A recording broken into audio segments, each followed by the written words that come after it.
Hi. Hello, it's me. It is I, that guy. I don't have anything to drink.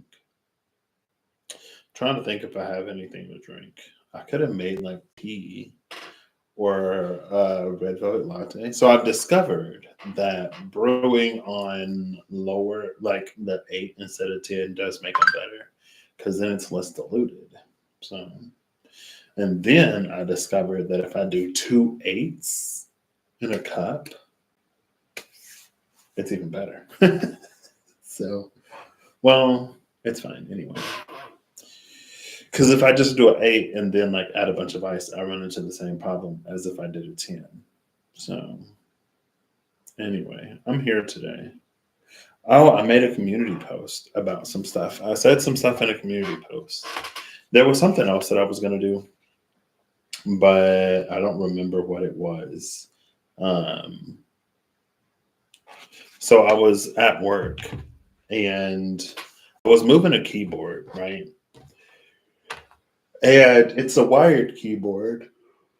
Excuse me. And I was wiping it down. I was cleaning it before I moved it from one room to another, sanitizing it, if you will. And I flip it over to clean the back of the keyboard. And of course, it's a wired keyboard. So I don't notice a compartment for batteries to go, right? Because here at home, I got my little Bluetooth keyboard, and on the back is the thing where you put in the batteries.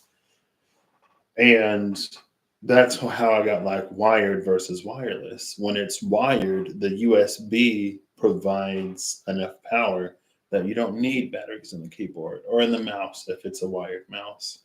But when it's wireless, like it needs power from somewhere. It can't pull power from whatever you plug it into. Now, what's interesting is that like there's still a USB, like there's an adapter. I guess if unless it's Bluetooth. If it's Bluetooth, as in like a dongle is Bluetooth, then you wouldn't have to plug it into a computer.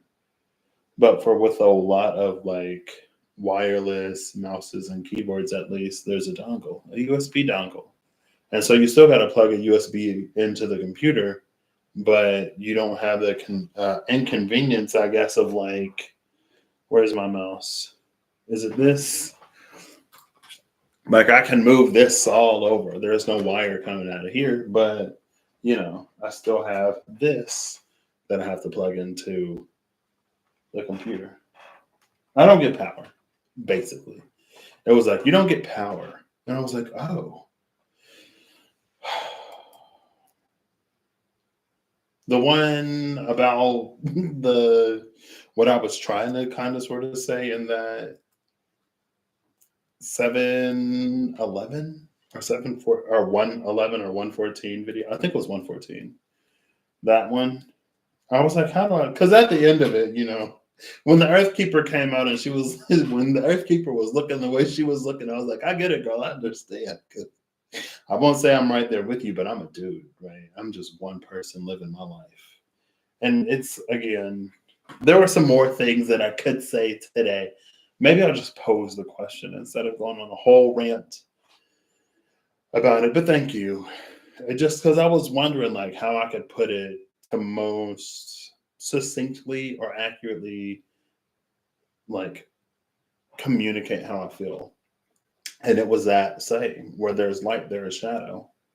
But it's almost like we're so not even discouraged from doing actual shadow work and recognition. It's just like, it's not, partially, it's like it's not really discussed or talked about besides like do shadow work and do this and do that. But also partially, it's like it's something that we have to do within ourselves. So even if it was told to us how to do it, it doesn't necessarily take any of the work out of the work, right? Like we still have to face the things that we have to face. We still have to work through them and allow ourselves the time that we need to allow ourselves to do that. So, but yeah, thank you. But that was the wired versus wireless. I was like, well, if it's wired, then it has power. Well, it's powered by the thing, so you don't have to use batteries.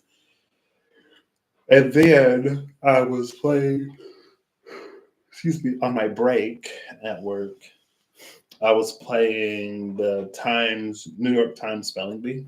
I did the Wordle, and then I did the spelling bee. And with the letters, I spelled out the word facultative.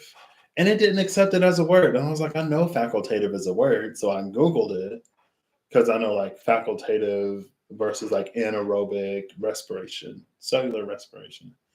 So I Googled facultative to like make sure it's a word, and it was, and that was the definition. And I was like, ooh. So then I put that on there. And I was like, okay. And it's in the community post. It was like an optional, lesser preferred path that is taken out of necessity, basically. Let's see.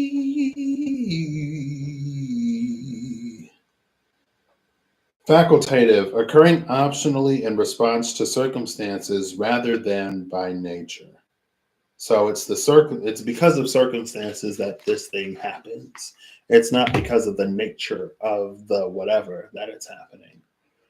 And maybe that's also important to keep in mind as everything is going on. But of course, I'm watching. So this is the part where I'm going to talk about it. Maybe I'll pose a question and I'll just leave it at that. I'm not going to get full into the whatever of it all. Oh, well, I just go to the New York Times for like Wordle, maybe a crossword puzzle. You know what I mean? So, but speaking of the news, of course, I was watching a video. I was watching a few videos the other day, like yesterday. Not that I had too much time, so it was like a little bit, some shorter ones. And I feel like a phrase that has been circulating a lot, especially since like 2020, to me it seems, is like choose love, right? Choose love, or like choose love, not fear, or, don't like those, like love, fear, and choice in some permutation strung along together somehow. You'll hear like choose love, or like don't go down a fear path or whatever. But then I guess to me it was a question of, and again, I'm not gonna we ain't gotta go to the weeds and the roots and the everything else. But it was just a question of like what choosing love means. And it's something that I've asked before on here. It's something that I've talked about probably at length, very rantily and angrily before. And another thing that's come to mind, even before like choose love recirculated, I saw something, I think Rose Warrior 777 or Rose Warrior 1. I forget what his Instagram is, but it was on his Instagram story. And it was something about how love isn't an emotion, love is a state of being. Or was it Reem? I can't remember if Reem put it on her story or if Rose Warrior put it on his. But it was about how, or was it somewhere else? I don't know. It was somewhere. How love is a state of being, it's not an emotion. But even before that, I think it was something else. And one of those like love and light, choose love types of things. It was how like love is the mother of many emotions. There are so many glorious and righteous things that are done out of love. And there are so many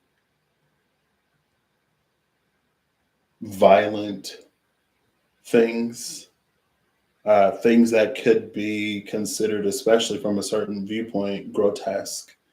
And I guess to borrow a word from Rob, grotesque or extreme or disturbing. Like love also, like people, you can find anger and you can find hatred through love. And it doesn't make it any less from a place of love than other things.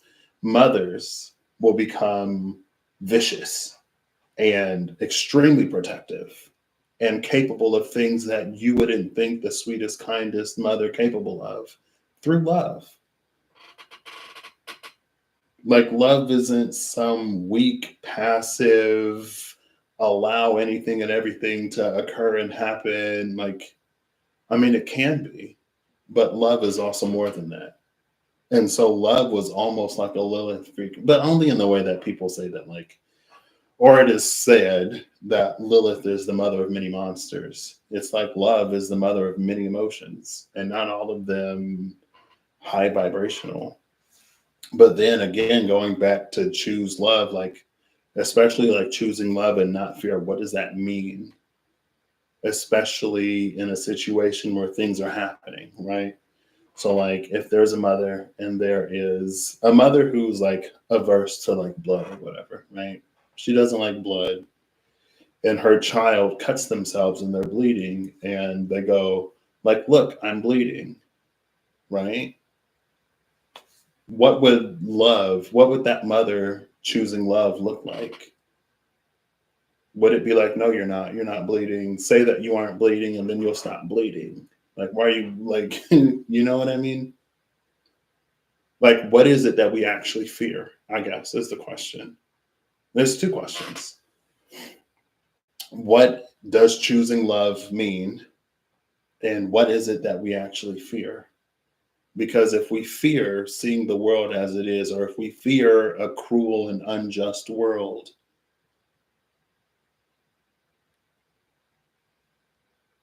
like if that's what we actually fear, then what would it mean to choose love and not fear? Does love just let, again, it's a question. And love is something that's different for everybody. It means different things to different people. And because of our experiences of love and because of our experiences with loved ones, we can have different definitions of what it means to treat someone with love and what it means to show up out of love and what it means to, how we talk to one another out of love. Is love something that enables and continuously enfeebles? And what's that word? It's like diminutive, but diminutivizes, I guess. Is love something that diminutivizes? Is love something that is blind to the suffering of another? Is love passive and just limp almost? you know? Because what if us choosing love meant us doing the hard thing sometimes? What if us choosing love meant us facing an uncomfortable reality, digesting and swallowing harsh truths, really coming into clarity and doing something to correct a situation, or at least doing something to set forth a precedent of doing something different or doing something to put a system in place so that change actually happens?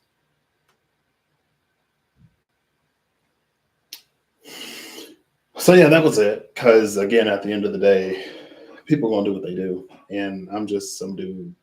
And I try to choose love, and then of course, I'm what in the mirror, or I just get out the shower, I go to the bathroom or whatever. The water in the bathroom provides the most clarity for me. um, and I was, thinking about what I might say on here and the heat and the anger, the actual genuine anger and disappointment and frustration, and also acknowledgement that we make our own choices and decisions and we choose to navigate our lives in the way that we navigate our lives. And sometimes it impacts and affects somebody else. And that's what it means to be born on this planet, where we all have free will. Um, And then, of course, like I was saying, I've thought of some things that I might say or do, and how there may be some who would say, well, you don't love me because if you loved me, then you would have done this or you would have done that. And you would have done, you would have tolerated or put up with or continued to extend and continued to be there regardless of everything if you had loved me. But then it's like, well, I also love myself because I have to do that too. And when I love me and you, now things are different. If I didn't love me, if I didn't care about me, I could do a whole bunch of stuff, you know?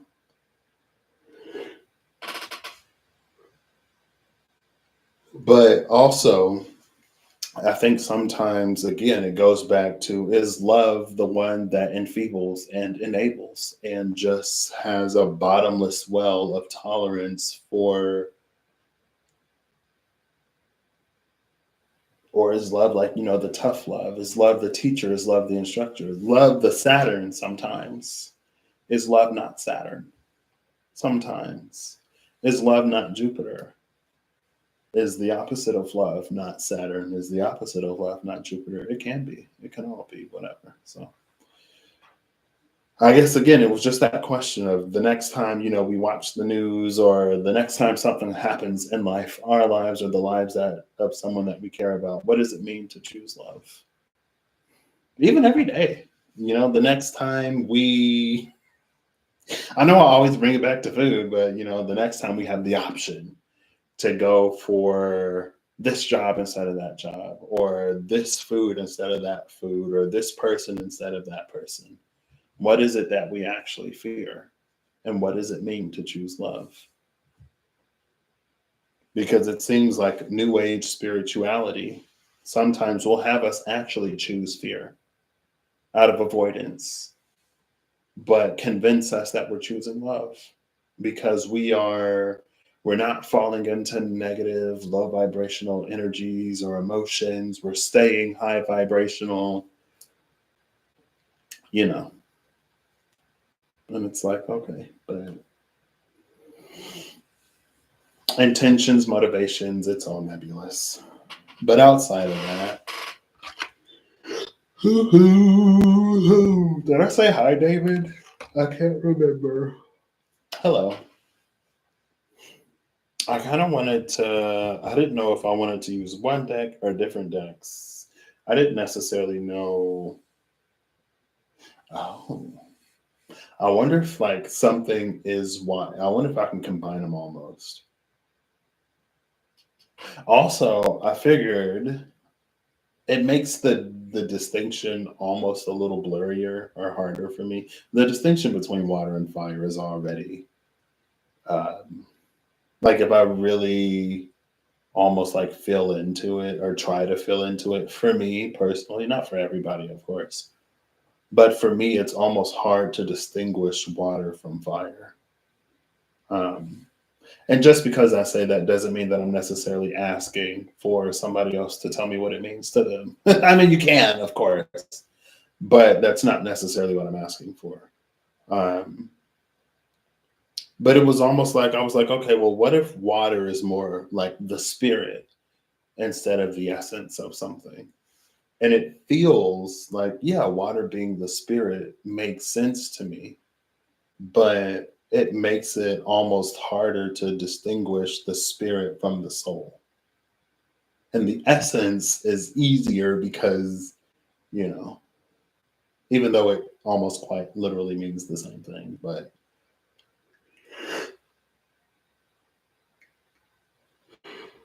excuse me, we'll see. I just don't know. I have the Diablo Tarot here, and I love it for the reversals because it can be harsh and cutting, and I don't have to be. The book will say it. I don't have to utter the words from my mouth. Well, besides reading them, I guess. Um, but then it seems less what I mean, not that I can't own what I say, but again, it's like, I don't know. Over here in Patrick Land, it's like the time for dancing around feelings and sensitivities, and again, it's so I think it's interesting sometimes that we can think or feel that we're being raw and that we're being honest with ourselves or whatever, but still we can like pad things so much, or we might as well be sugarcoating. Because sometimes it's again, it's like we can give ourselves so much lenience and so much grace and so much understanding that nothing happens. we can comprehend and understand ourselves into the same situation over and over and over again.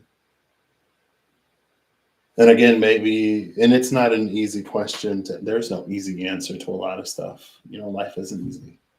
Living isn't easy. Growing isn't easy. Maturing isn't necessarily easy. It doesn't have to be difficult, but it's not easy. There's going to be challenge. Again, it doesn't have to be impossible, but there are going to be challenges. It's almost like it's a natural part of growth, a natural part of maturing. But again, it's like, is love the enfeebler? Is love the enabler? Is love the infantilizer?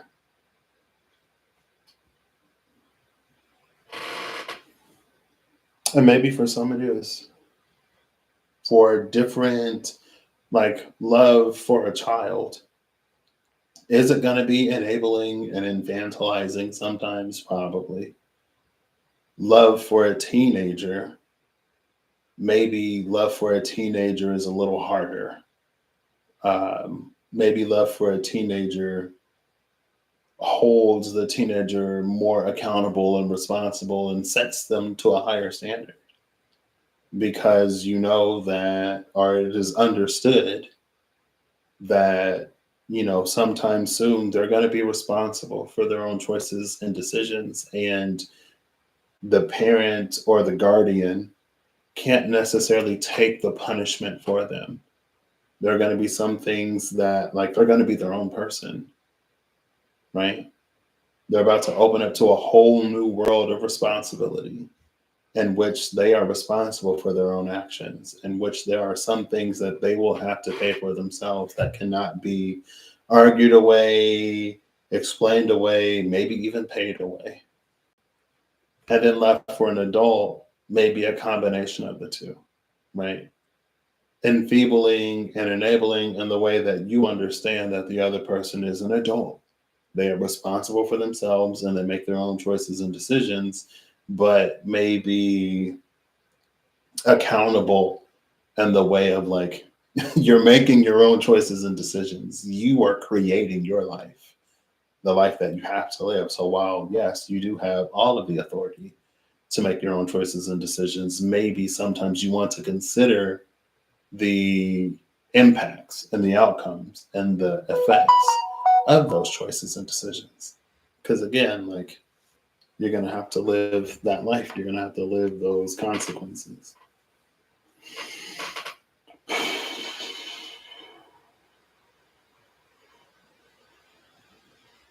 Oh, I was like, Kirsty. I don't think I'm friends with Kirsty on Instagram. That's my cousin Krista.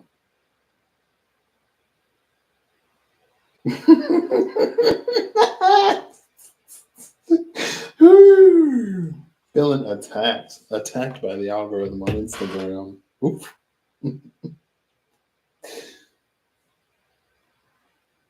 But yeah, just my 2 cents. So where do we go today? Also, I've noticed that, like, I've had a thought to, like, put titles on some of the videos lately, especially the one where, like, it was two different videos because my desktop lost internet and then I had to get on my laptop. I'm on the laptop today. So if I lose connection, it's just gone.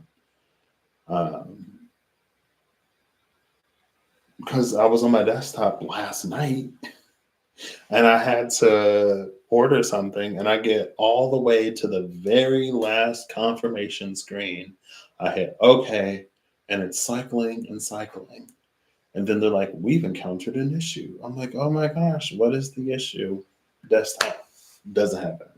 I'm like, I thought that unchecking the box to save power would fix it.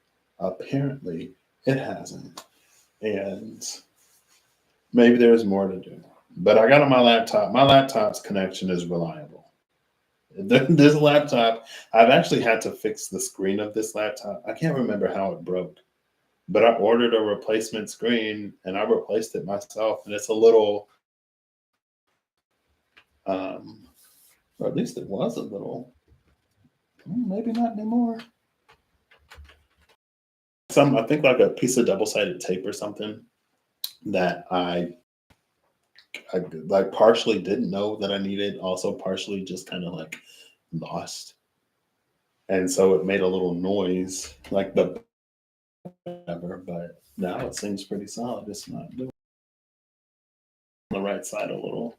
It's like a little, but anyway, I replaced the screen. I was like, what? I can do let me stop.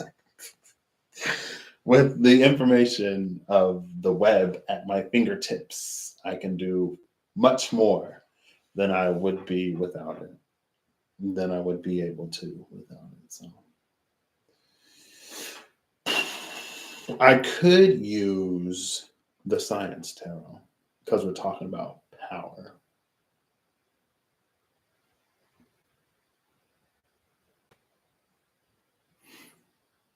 I could use the Diablos. They're right here. I could ask Siri to make a choice and decision for me because ultimately it doesn't matter what deck I use. The message is going to be whatever the message is. Oh, I was actually going to use the Elemental Oracle because electricity, especially when it comes to like power and stuff like that. Oh, it's literally right here. Oh, excuse me. So I was going to use the Elemental Oracle. Now the tarot deck that I was going to use, that's the one I still haven't necessarily decided on yet. And the Diablo tarot with the Elemental Oracle, while possible, the good tarot, when I watched people use the good tarot, I was like, oh my gosh, I feel like I get more out of it watching other people use it sometimes than I do myself. Because I'm like, what is this? What does this mean? Like, I love it, but sometimes it's a bit much for me. I need enough structure to like feel, but enough freedom to like be able to feel it. Also, I don't think I mentioned it, but in reference to that post, like I intentionally chose the words like a substance-less love because it's like it's a love.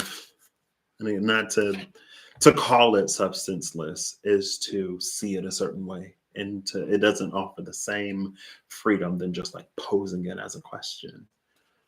Because just because it may not be what I would choose out of love doesn't mean that it's not what someone else is choosing out of love. Because who's to say that all love looks the same, you know? But yeah, I chose the word substanceless because sometimes it's a question of what love would really do. Would love abandon someone in need?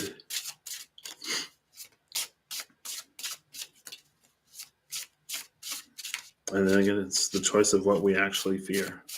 Do we fear the reality of the world that we live in? And so choosing fear would be to ignore reality. Do we fear losing our temper? And so choosing fear would be not using our voice at all. A voice that we can use out of love to speak up or to provide space for conversation to be had. Sometimes choosing love will have you do the scary thing. Sometimes choosing love will have you be a little confrontational when needed. Sometimes choosing love will have you establish a boundary or set forth a precedent. Alchemy, magic, darkness, moon, movement, speed. Ooh, 43, 7, and 42. There are many things between 43 and 42. This is also 7, 7. 43 has been coming out The video stopped at 4343. 43 is the rattle in the Mystical Shaman Oracle cards. I'm pretty sure. It was either 4343 or 3434. And I'm pretty sure it was 4343. And then 43 came out. The number 43 came out like yesterday, I don't think I went live yesterday, the day before. And here's 43 again. This time 43 is alchemy, magic. Interesting. Also, so after I got off live, I texted Eve a few things. I was going to make a community post, and then I was like, that's too much. And then I was going to make a comment under the video, and I was like, that's too much. So in order to satisfy my needing to like get it out of me, I just texted Eve the day before yesterday. Because after I got off the video, like there were so many parallels and connections to so many things. I'm like, oh my gosh. And then I kind of like realized it. But with the whole like Phaeton situation, one of the things that came to my mind in the moon darkness, it was the I Ching that came out, darkening the light. And I think it came out like twice. But it was about how like the dark is protecting the light until it gathers up enough kindling to burn on its own, until it can withstand the outside elements and not be dimmed, or at the very least extinguished. It was the cave, the cavern, that keeps the campfire lit and that keeps the hikers warm in the middle of a thunderstorm. It was the empty cosmos that cradles every single star in the universe and in our galaxies. The darkness that holds the planets aloft.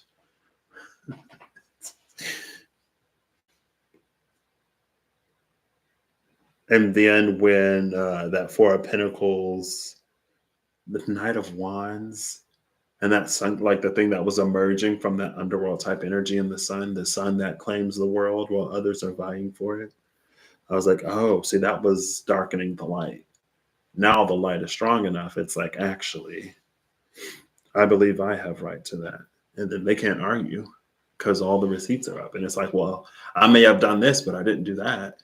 Well, I'm not as bad as this person or whatever. And it's like, whoever's making the choices and decisions, it's like, if any one of you were to take over, we'd basically either be here or be in a version of this that nobody wants or is asking for. Air, number 22, motion at the bottom of the deck. Air was upright while the 11th house was in reverse and Mercury was in reverse. Air was upright in the Vedic astrology cards. Also, we get horses that are moving. Ooh, air and fire. Air, fire, and rain. Air, fire, rain, and time. There's no earth here. So I could take this to be obviously construction where the tria prima is water, fire, and air. No, that's not where we ended up. But I think that's where we started. I literally just looked at, I think it was yesterday before I made my community posts. It was one of the last things I had posted. Yeah, this is one of the last things I had posted on there. When I broke down how there's actually more options in there, but because of the fire, earth, air, water, and because of the cardinal fixed mutable, it kind of set, according to the zodiac, well, it set the cycles. But if it didn't, like in transcendent earth, where earth is the transcendent element, it's like those are the different possibilities. And then here we are again, where we have air, fire, and rain, which is going to be the water.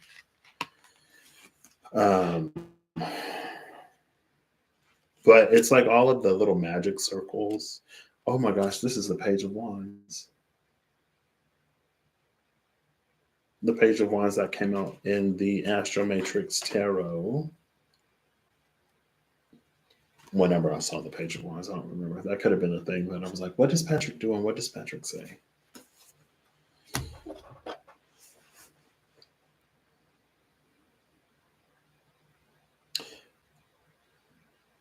This is also, I could read this as something else that's been on my mind, but again, it's something that I've already talked about, or like it's something that I've already mentioned. So there's almost this battle of my North Node in Sagittarius that's like, well, does it not bear maybe mentioning again? Or just again, it's to empower us to be more aware of what we're choosing when we make choices and decisions, I guess, you know.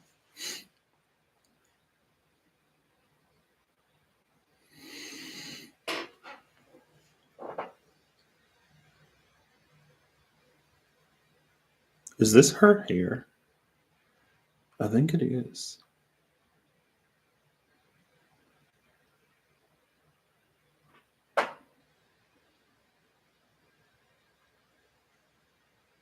Is that my hair? Yeah, it was. There's a little ringlet of my hair. Oof. Interesting. What deck am I going to use with this? Let's try. Where are we going? I don't know. See, I feel like that whole almost premise is. That's fine. It is what it is. But again, it's just like, I guess it makes me think of so many times that apparently through history, and even in like our daily lives, our personal lives, and the lives of we're connected to. What are we afraid of, and what does it mean to choose love? What does love look like? What are we afraid of, and what does love look like in this situation?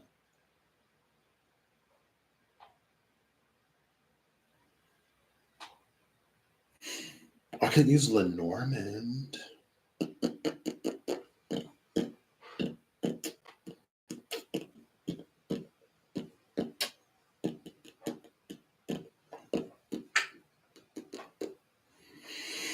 Pluto moves into Aquarius tomorrow. Pluto moves into Aquarius tomorrow. I don't know what time it moves into Aquarius. I mean, Pluto could already be in Aquarius for all I know. You know what I mean?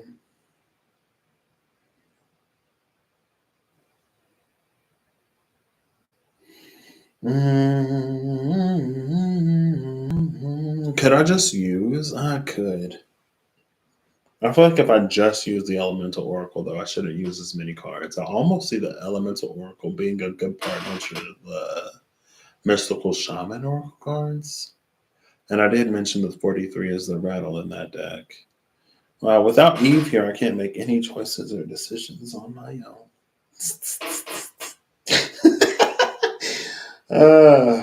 Let's see, I got this. I could also see the Magical Dimensions Oracle cards and activators in a way.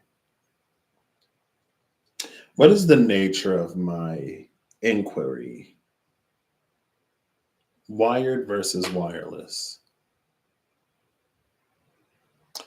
What are we connecting to? Its source.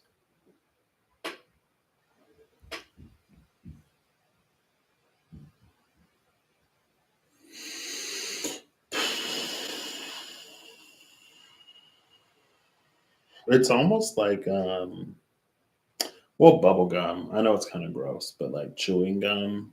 Someone who like it's like there's a thread, and the thread gets wrapped around a finger, or there's something that causes this thread to like spiral, and so it loses length. In a certain perspective, that could also be like related to DNA. DNA, or like the chromosome. No, what is it? Yeah, DNA that compresses into the chromosome. It winds around the histones to make itself smaller, smaller and smaller and smaller, so we can fit all that information in a little convenient, easy to manage package.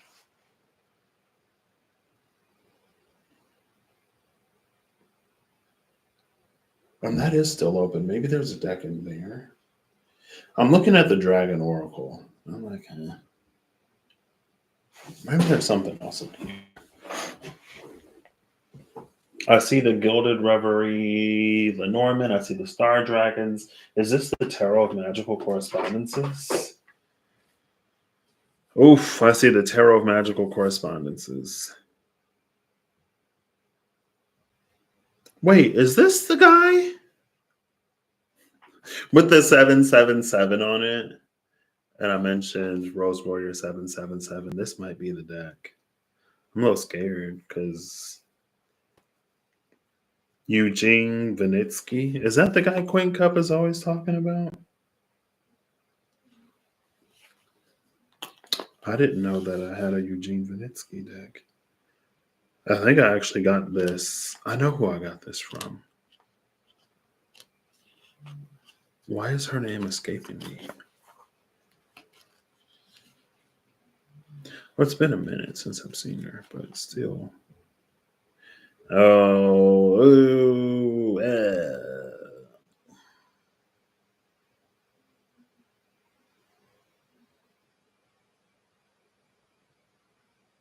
Ooh, sugar. Ooh, okay, all right. I might. Oh, hold up.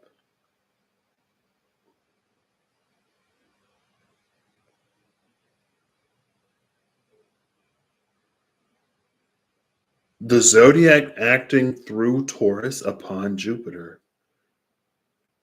I mean, there's so much that's like in here. I'm like, should I not take it? But this is so much. There's so much. Maybe not. Maybe we'll put it back. Give me something I can comprehend and understand. I did also mention the good tarot.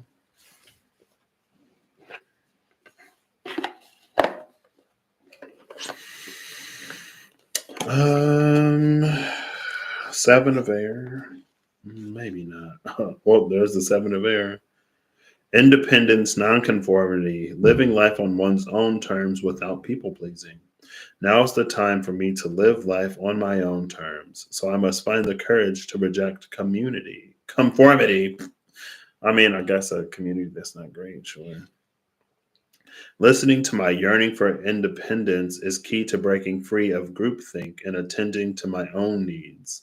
Diplomacy with others can help me to be true to my call to do what I know I must do for myself. Maybe not this one either. Maybe I just pose questions today. Or maybe I don't use any more cards. I mean, because I've already used cards, you know.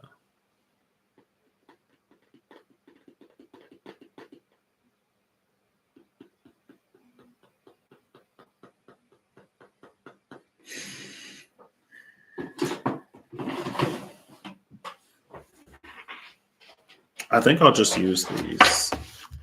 Again, like facultative just keeps popping into my mind. Facultative is something that occurs because of circumstances, not by nature.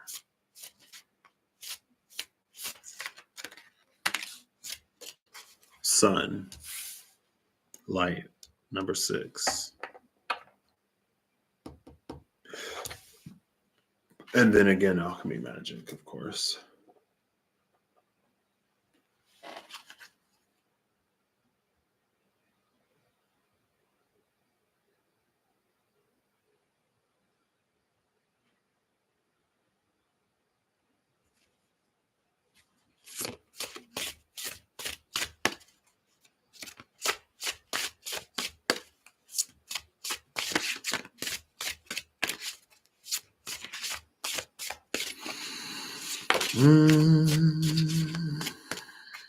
Movement, speed, number 42.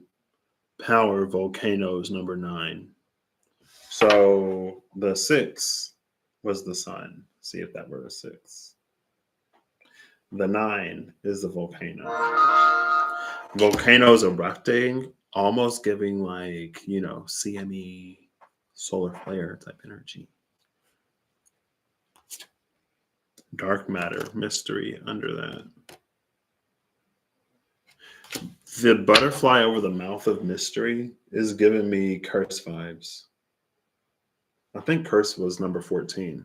Curse in the mystical shaman oracle cards. And it was curse in the ancient ones, but it was the energy of like, it's not a curse where something is prevented from being spoken. It's not this unkept secret that somebody with more power and authority is keeping.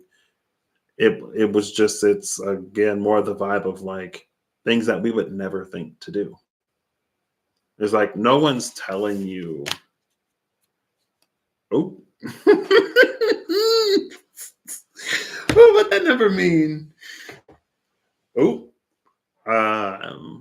wow, those three numbers and those three times back to back. It was nothing. It's almost like, it's just like,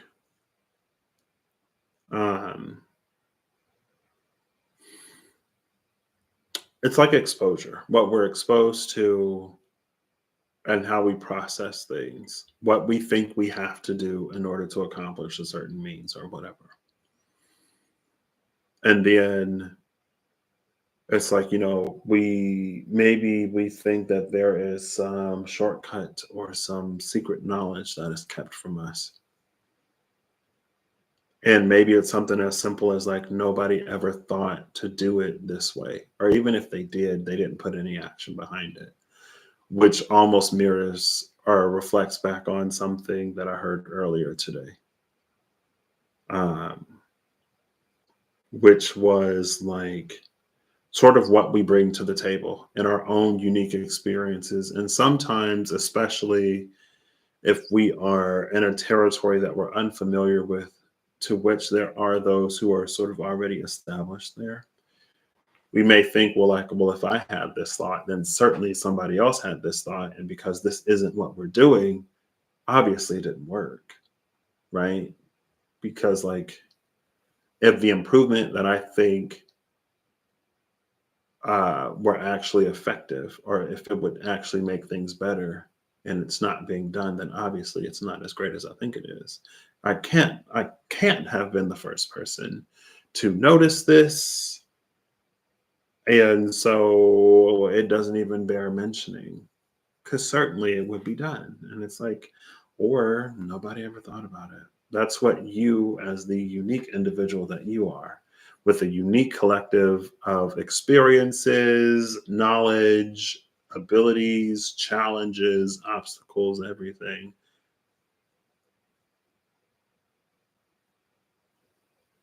And so it's like, not only is that why you may notice it where someone else may miss it, that is also why you are in whatever situation that you're in, so that you mention it and speak it up, right?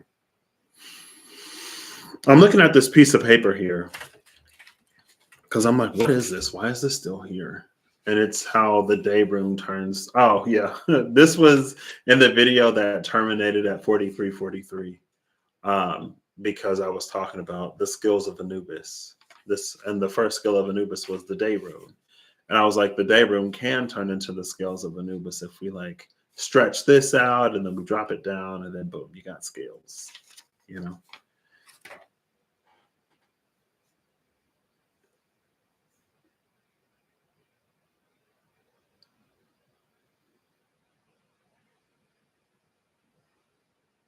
I actually really love power and speed together.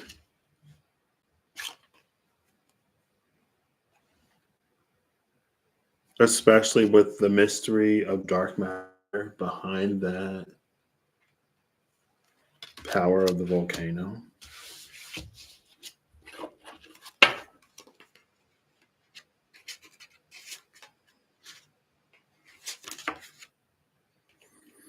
I wonder if facultative circumstance is where one's true character shines.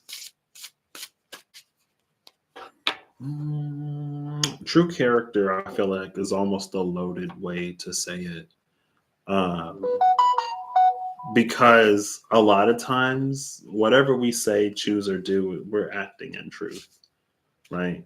It may be situational and circumstantial, but when we say it, when we do it, it's true. It's our truth because we did it. You know what I mean? So, like, even if we don't like it or whatever, we did it. It was done. It was said. It's true. It happened. Can we act outside of our truth? Maybe, sure, semantically. But if whatever happened happened, then yeah, it's true because it happened. It's real life. Um, but it is almost an energy of like there are parts of our character that is seen in those situations where we have to act outside of our nature. Facultative. It occurs optionally due to circumstance rather than by nature.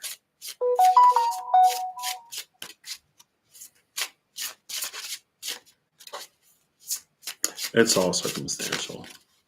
All right. So, what is I don't even have a thing. I feel like I need a card to represent a thing. I don't need a card to represent. Maybe I'll try reading without cards. Um, maybe not. Maybe not, because if I read with cards, at least I could pick a nice deck like the universe has your back and stick to it, right? Oof. Wow. That's me choosing fear, isn't it? Yep, it sure is. Me choosing fear because I don't want to personally get into some energies. It's like I'm fine outside. I ain't got to wade through this personally. Also, me choosing fear because, sometimes it's nice to be like, this is what the book says. If it's harsh or biting, I'm just reading the pages from the book. It ain't coming from me. Not that I'm still interesting. Ooh, we got a 4-4 energy. Sometimes it is what it is. And again, I don't know. It's just like we're all adults, right? Even if it isn't easy to hear sometimes, we don't have to be infantilized and enfeebled and continuously, constantly infirmed because of it. Anyway, Depth, Lake number 31 came out. And then at the bottom of the deck is West, Completion. 31-4 and a 4-4. That almost looks like a brain. Maybe it is a brain. Excuse me.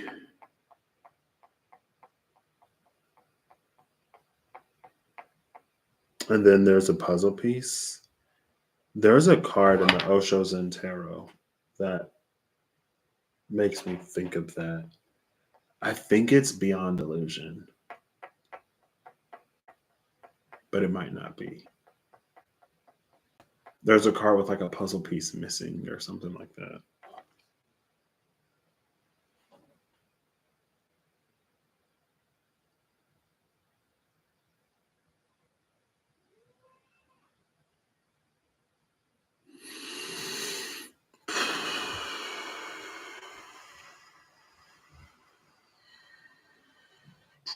Maybe this is almost low-key giving me Blue Temple Drowned King vibes.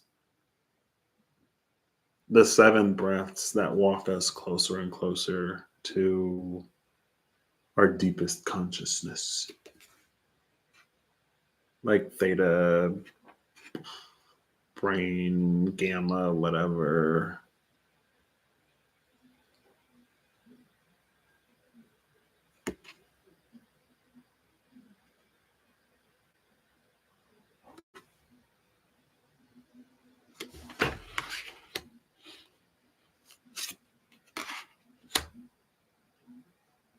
And then under West, Completion is Ocean's Bravery. but she's not in the water. It's almost like she's conquered it in some way. Almost. Um, it's the earth and the water.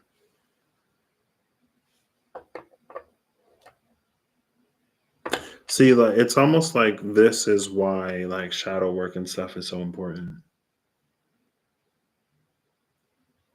There's something in this depth that is like this missing puzzle piece that is so critical to understanding the image that's unfolding. And the first thing that comes to my mind is that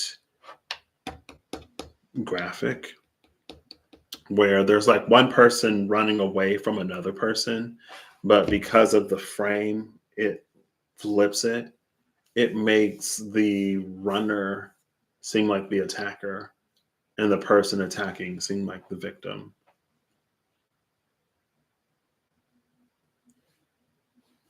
I'm sure I could pull it up. Not that it would necessarily be uber helpful. Let's see. I'll Google perspective stabbing and it should pop up. Perspective stabbing.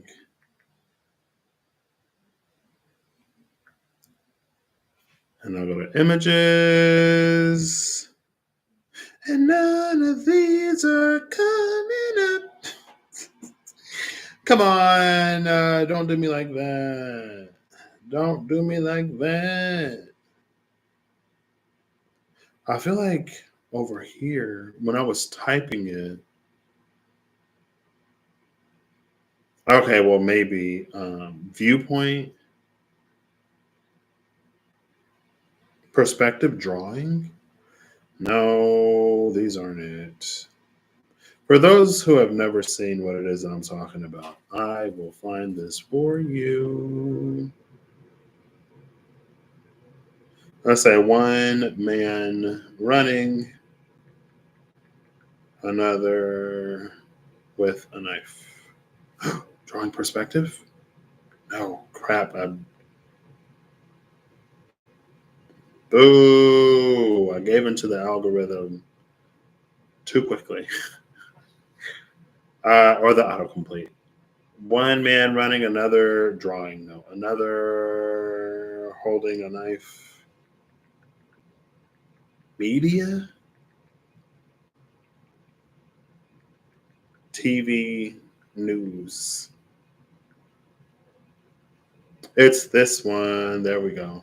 Oops, I was already in it.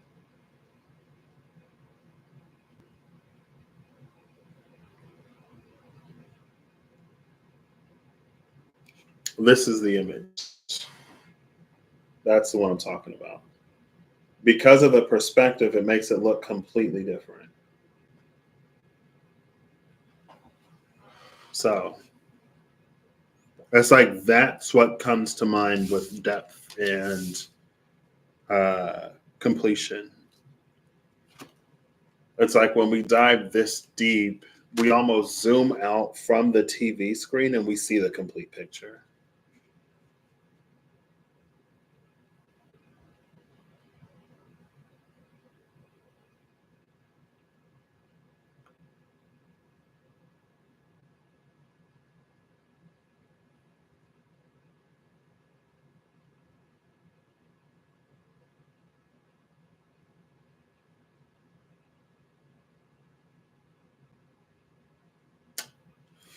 Yep.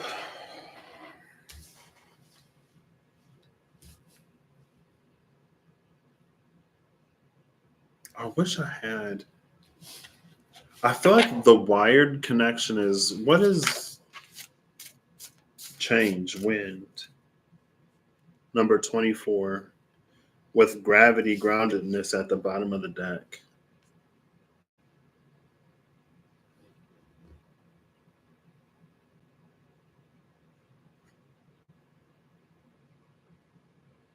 There's that gosh darn bird again. Maybe a whole bunch of stuff going on, and then a bird randomly perched somewhere. Who is this bird? Let me stop. It's Pallas Athena. It's the eagle. It's the eyes of the divine that are watching. Even if it's not, even if it is facultative, even if we're put in a situation where it's not what we're used to, it's not the standard, it's not the norm, like our actions and words and choices in those times still carry consequence, right? Word, like things that can't be undone, words that can't be unsaid. It doesn't matter the state that we're in when we say them or when we do them. Sometimes if the hurt goes deep enough, you know.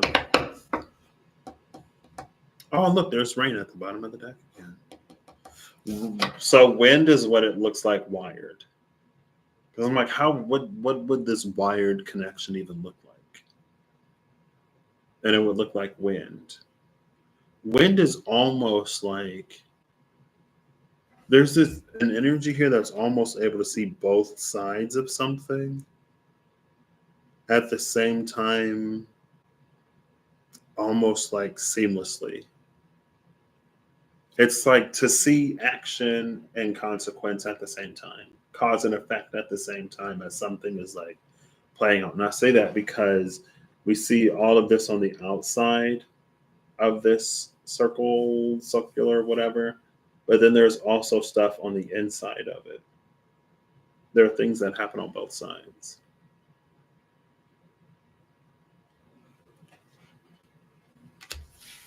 What about a wireless connection? Taming the Wind just came out. Taming the Wind rain. Rain was at the bottom of the deck because it was the Rainmaker with the staff. Taming the Wind with the rattle, and then the lightning. It was just lightning above that or beyond that. Oh, girl. Do I take it? How many cards is this? 5 cards came out face down. Earth came out upright, home. So for the wireless connection, which is number 15, 15 was Mercury. Mercury was the devil.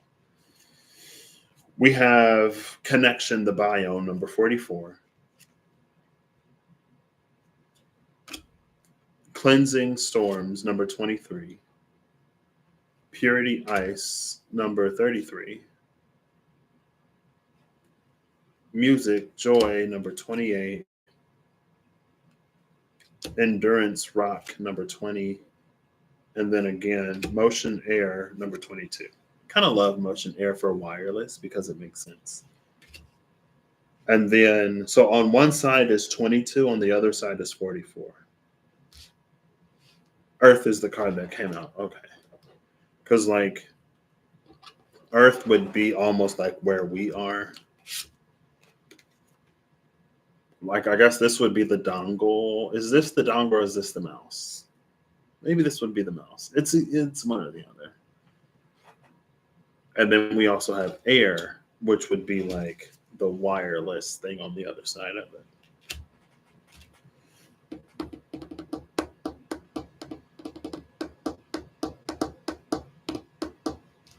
There's something about this biome, something about the inside of the biome. Like there's a whole bunch of stuff on the outside. This is giving me standstill, the energy of the standstill in the mystical shaman cards. I might put them both together.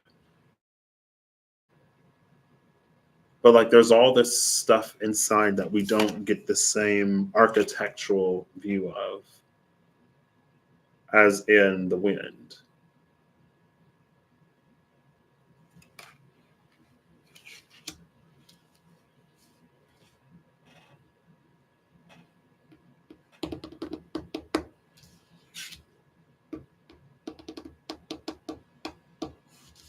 And then this ice card is interesting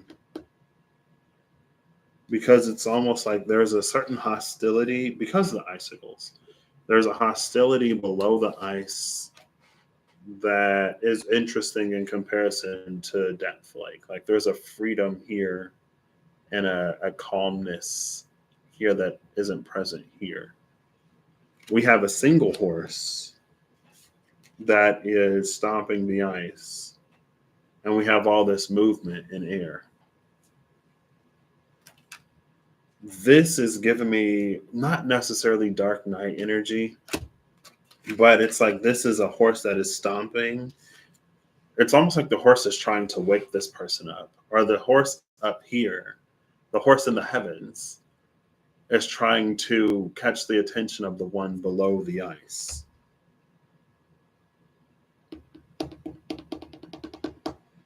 But it's only a fraction of like, because again, this horse down on earth in the wireless scenario, it's only one singular horse. But up in the air, there are many. We also see the clouds up there, and then we have in the storm, we got clouds up there too.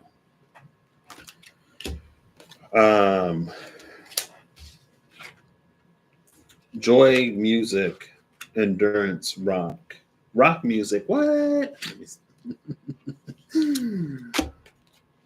I feel like I saw something about rock and roll. Maybe it was just Adam Lambert and the alternative music scene. Oh no, Gorge. I didn't even watch the whole thing.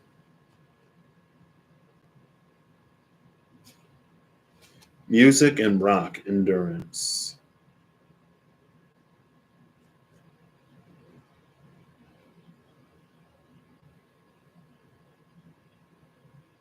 There's a green energy here in both of these. This well makes me think of a card in the Dreams of Gaia tarot, and I can't remember what's on it. But I know there's the dark mask and the light mask, and then there's the well, and I can't remember if it's covered or not.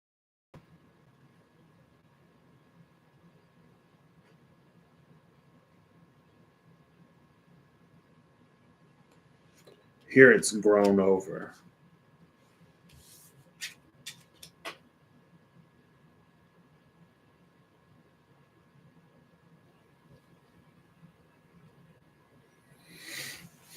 There's almost a little bit of comfort zone type energy here because of the soothingness of the music, and because the music has, it's like the music puts her in a mood rather than like her being the source of this music.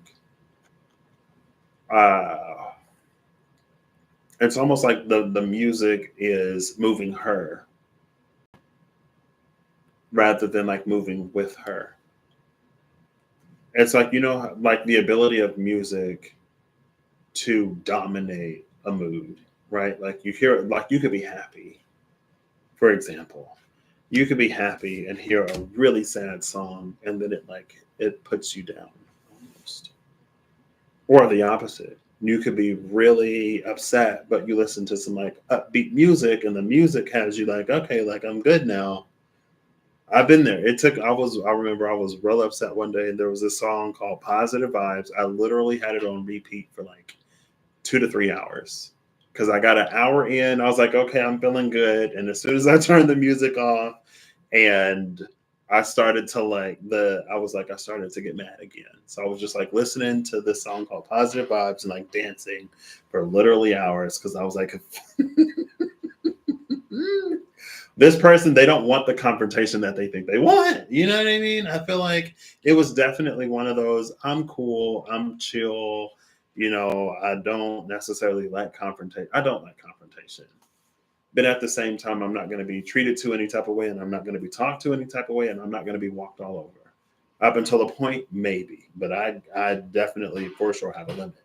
And he crossed that limit. But he thought that it was a roommate I had a while ago. He thought that, again, because I'm so chill or whatever, that I would let him just like almost bully me into, and it was over like the trash in the kitchen. He was like, man, the garbage in here stinks. I was like, well, I don't use the garbage, so I'm not going to take it out. Like, I don't use that garbage. I don't feel like I have to take it out. If you have such a problem with it as someone who uses it, why don't you take out the garbage? He was the primary user of that. Before he moved in, we didn't have any issues. And there was something else. And again, like he thought he would just try to intimidate me and passive aggressive or whatever. But I only do so much passive aggressive before I just get aggressive. And so I was like, you know what? We ain't doing that today. So I was listening to my positive vibes and I was talking to my other roommate. It was four of us. One of them chilled, never really uh, heard much from him. The other one I was friends with, he moved in. And then this new guy moved in after somebody else had moved out in the middle of the lease. And like, again, he really thought he was about to be in there running stuff. And I'm like, no. And then he put like chicken bones in the garbage disposal. And then he was complaining about the garbage disposal not working. He like did something to the microwave. And I'm like, you breaking the microwave, breaking the garbage disposal, stinking up the garbage, and then yelling at other people to take it out. And it was in a common area. It's like, if I have to pay for the garbage disposal because you're sticking chicken bones down there, it's like, we didn't have these issues before this dude moved in here. But luckily, the maintenance guy was really cool. And I was actually like kind of sad to leave. He was like, what? You're leaving? You're not? Because I was there for 2 years. I think his name was Terry. He's like, what? You're leaving? You're not going to be here next year? And I was like, no, I'm going back on campus for a semester because I'm going to graduate in winter. You know, I'm not going to be here for a full year, so I'm not going to sign a full year lease. I wonder how he's doing anyway. I was listening to the music and it calmed me down until it didn't. And then I had to listen to it more. It's the power of music. Like, this isn't something that comes from within her. It's something that comes from the music. And because it comes from the music, it's almost like it has no root in her. So it can move her while she's listening to it. But as soon as the song stops, she stops. And that's why it's giving me this comfort zone energy. The growth from the violin creates this tree over the well to the point where she doesn't have access to what lies beneath it.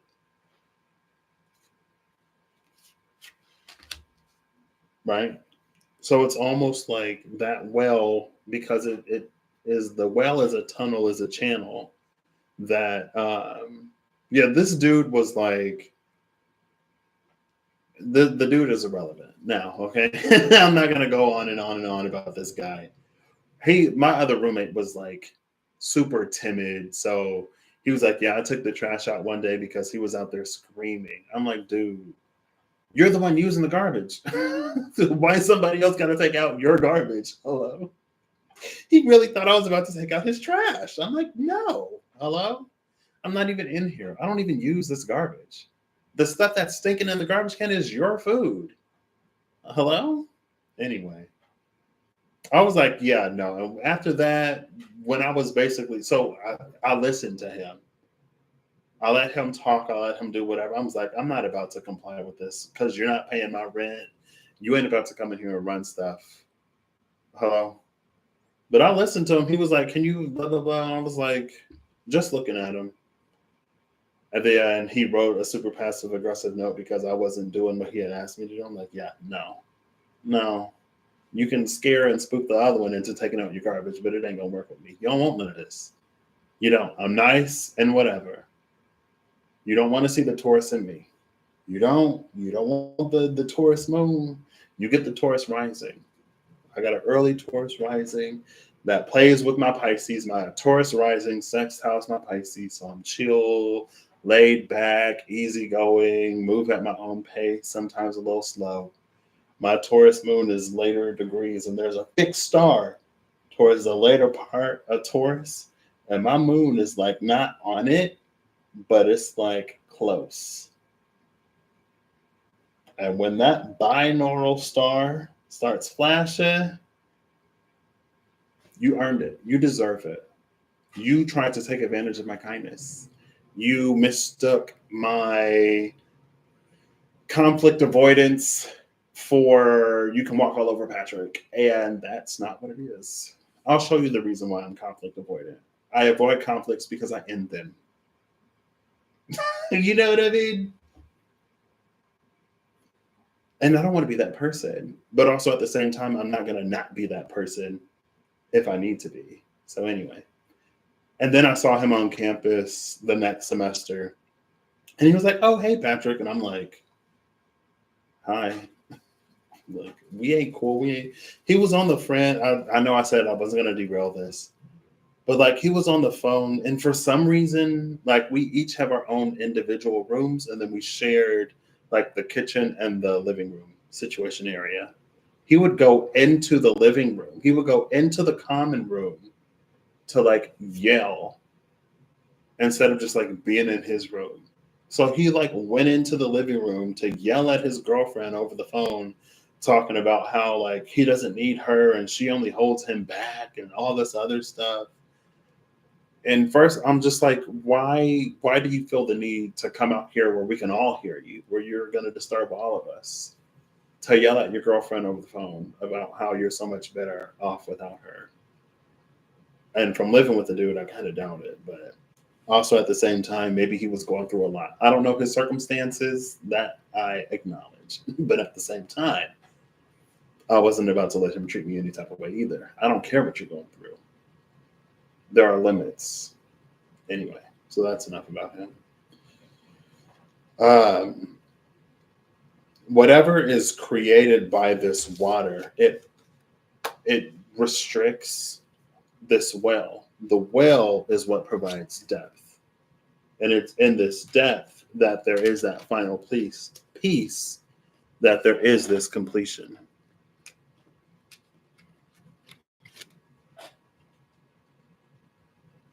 Again, I also love that we have earth and air.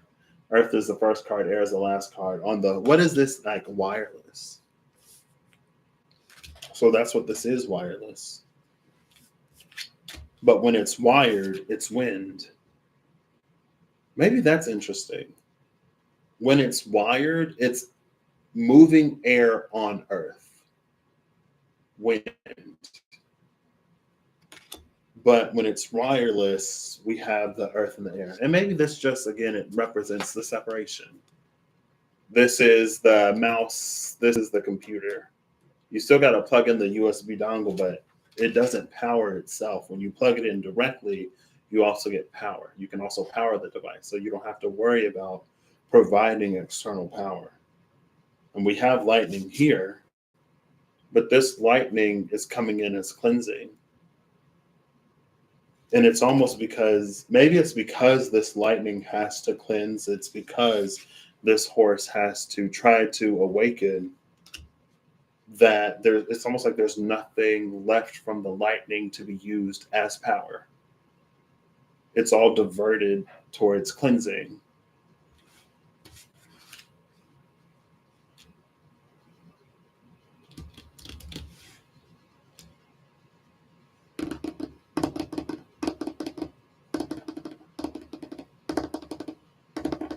But again, like it's wired versus wireless. I'm not surprised that the wired side of it has this seamless interplay between air and earth. But on the wireless side, they're distinct. They're different. There's the air. Well, earth came up on top, and then there's the air down here. We can do it that way. It doesn't matter. There's the air up here, and then there's the earth down there.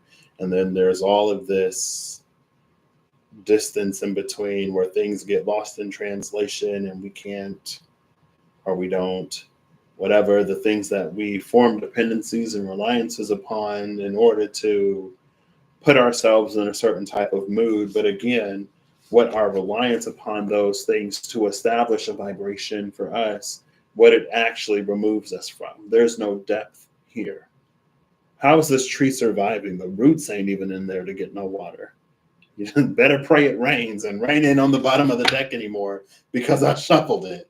Now it's clarity in the mountain. She sleep up there. Everybody sleep. You sleep, they sleep. Maybe it's like, oh, they're taking a nap. It's almost like for for parents of newborns, they sleep when the baby sleeps. So like we would be this wireless baby that's asleep, and then there's the sleeping that's happening up there. It's like, oh, I mean, they're asleep. They don't need anything from us, until they wake up. until they start asking, then yeah, but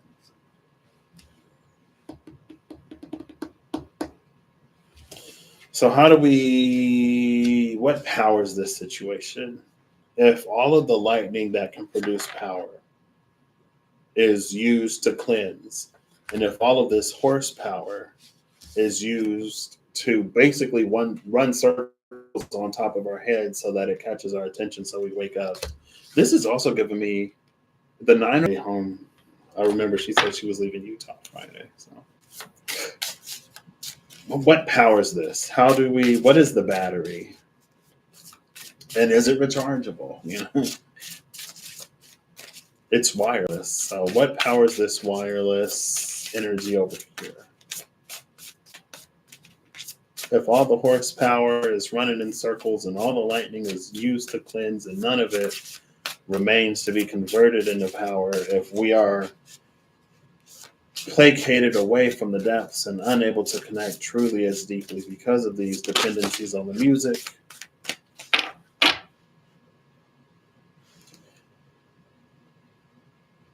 what powers this is number 43, alchemy, magic.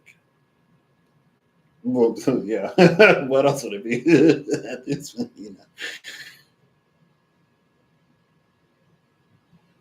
And it's almost like with this alchemy magic coming out,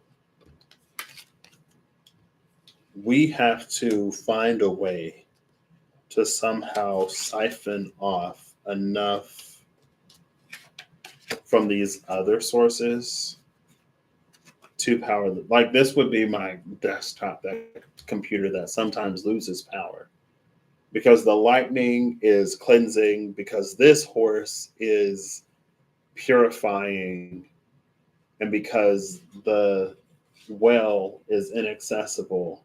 We have to somehow alchemize enough lightning out of here, enough horsepower out of here, and somehow draw at least a drop of water from the well to actually power this thing.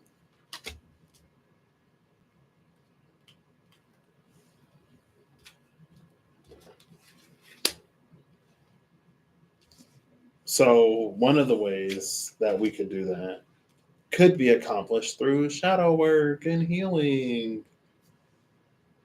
If we stop soiling ourselves, or if we can be less soiled, if we don't need as much cleansing, that's lightning that we can use to generate electricity, right? If we can, in a similar vein, like cleansing, I guess cleansing and purity can be different in purity. And it's like this could almost be, again, how the spirit essence aligns more to the soul. Um, we become more and more our truer, more authentic selves. We become more authentic, right? That's like the purity here.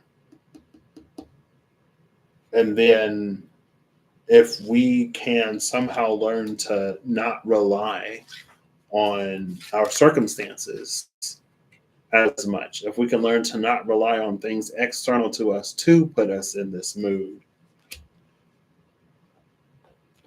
then it's almost like those things will naturally perform their other functions. We can get some horsepower. We can use lightning to turn a generator.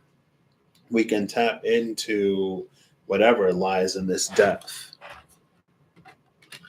here to find that completion. And just for, I don't know, consistency's sake, what powers this? Oh, wired connection. Immediately a card flips over. Darkness moon is at the bottom of the deck. I didn't show you the bottom of the deck last time. I'll find it so you can see it. I remember what it was.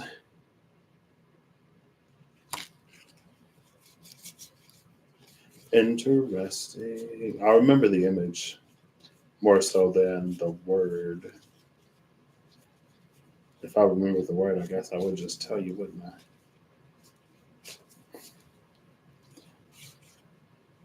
Outer core fluidity, number 12. That was at the bottom of the deck.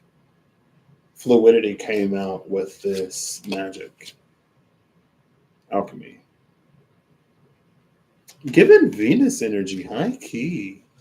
The only thing that's missing is the clamshell.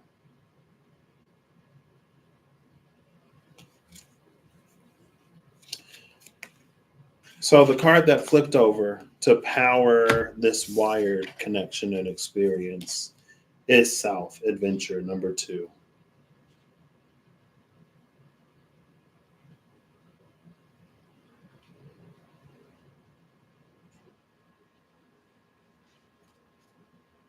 Oh, this is Master Chief. I've never seen it this way. I guess the first, my first impression of this card is that like there are many portals and then there's this person like walking out of it. There are still many portals, but today I'm looking at these lights and I'm looking at the mechanical construction up here. This is a helmet. This is a visor. This is a reflection of what this person, we can see what this person is seeing because that's reflecting off the helmet. That's why I'm like, this is like Master Chief. It's this reflective thing, right? Because the lights are shining out. We can see what he sees or they see as somebody in a suit. There is nothing gendered about this. How can I tell this is a man?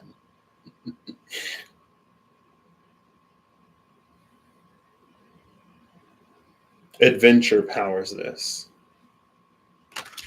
And again, from, I don't, because even like posing the question, what does it mean to be wired directly to the divine?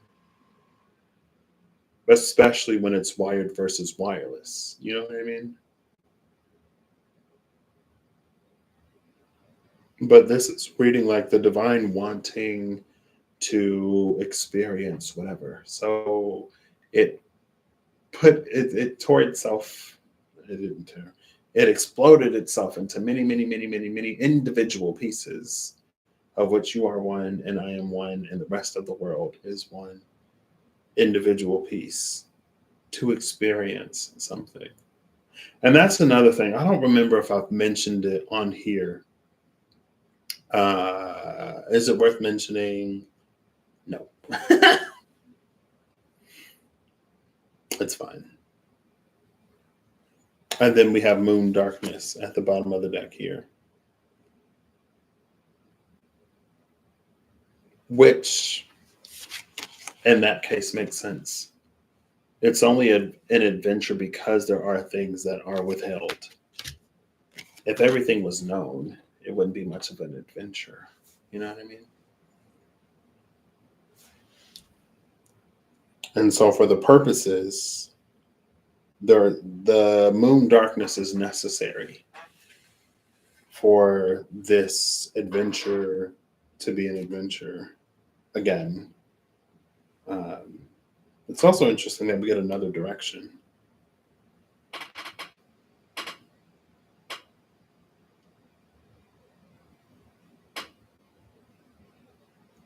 Ooh, oops. What is that? Oh, I don't want to pull that off the. Um, as I talk about this, I am an individual piece of, you are an individual piece. The rest of the world is an individual piece. We are all made in the image of the Creator.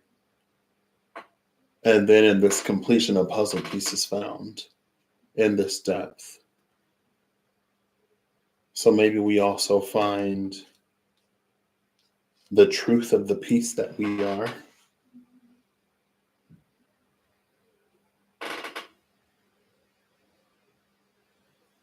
And again, it's something that something or someone outside of you can't necessarily tell you because it wouldn't necessarily know. And even if it did know, it's something that there is no understanding to be had when it's communicated with words rather than experienced. Again, almost going back to shadow work, like you could tell someone exactly what they need to do. Some people do tell someone exactly what they need to do in order to successfully heal this part of their shadow or that part of their shadow, but it's still a process that the individual would need to go through. And because it's a process that they still need to go through, there are things that they would still need to feel. And there's a patience that they would still need to have with themselves, and it gives it context, which may at least give an idea like there's a point, or there is like an end in sight. It's not pointless and just random or whatever. Like, it can be successfully navigated, and upon successful navigation, things do change in permanent and substantial ways. Not to say that there won't be other things, obviously, to heal or work through. Um, that made me lose my train of thought. Oh, yeah, it has to be experienced. It still has to be gone through, even if we know. So then that gives me the foolish Phaeton energy sometimes, right? Like, we are told, like, let's say you're told that in your past life you were someone powerful, or let's say that like you have this unique whatever about you, and we hear the truth of that, but without experiencing the things that ground it in our being, we have these like we have this inflated ego, and we make these claims that we have the right to do this or be that. I am whatever, and I can do whatever because I used to be, or because I am blah blah blah.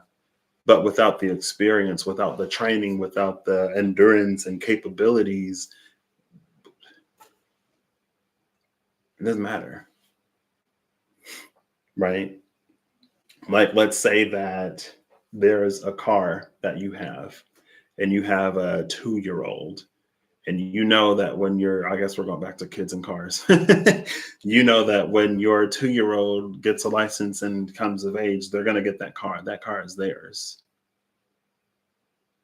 And like, you tell them that this car is yours, and like, okay, well, let me drive it.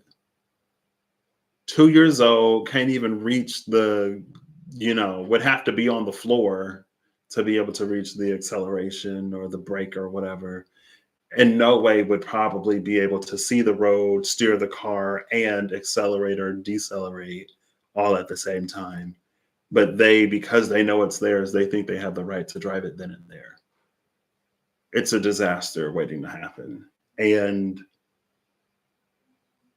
some parents would let their 2-year-old drive that car. Some parents wouldn't.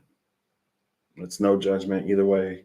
Because, we got to learn at some point, and maybe nothing happens. But if something does happen to that child, the parents will be held liable. And the parents will be the ones who show up in court.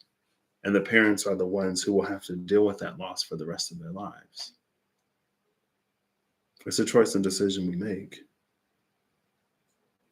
But just because we have something within us, or just because we're born in a certain condition and we have a right to whatever, doesn't make us ready or worthy to utilize whatever. But sometimes with that knowledge, we do some real reckless stuff. And if we do it, it's on us. That's our free will and stuff like that, right? In order for us to have free will and to have choice, our choices must come with consequences. Otherwise, it doesn't matter.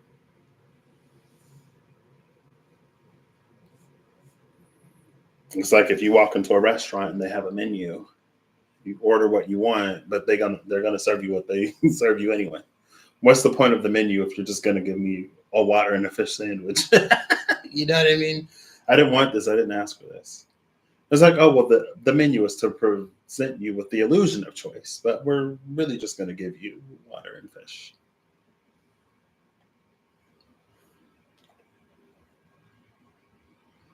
Anyway.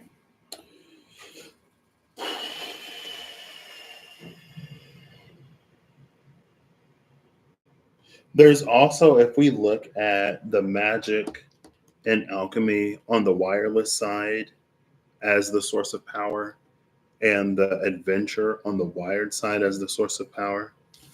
It's almost like adventure is a lot closer to this, or at least it's magnified.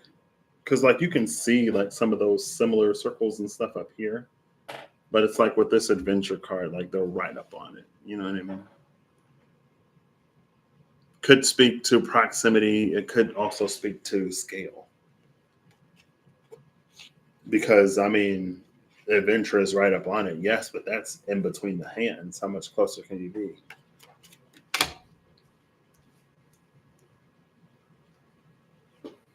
Cool.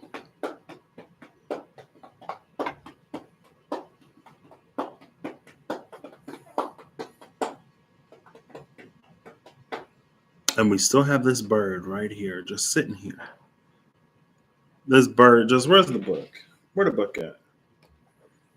I mean, the book probably doesn't talk about the bird, but won't stop me from reading it. Number 24.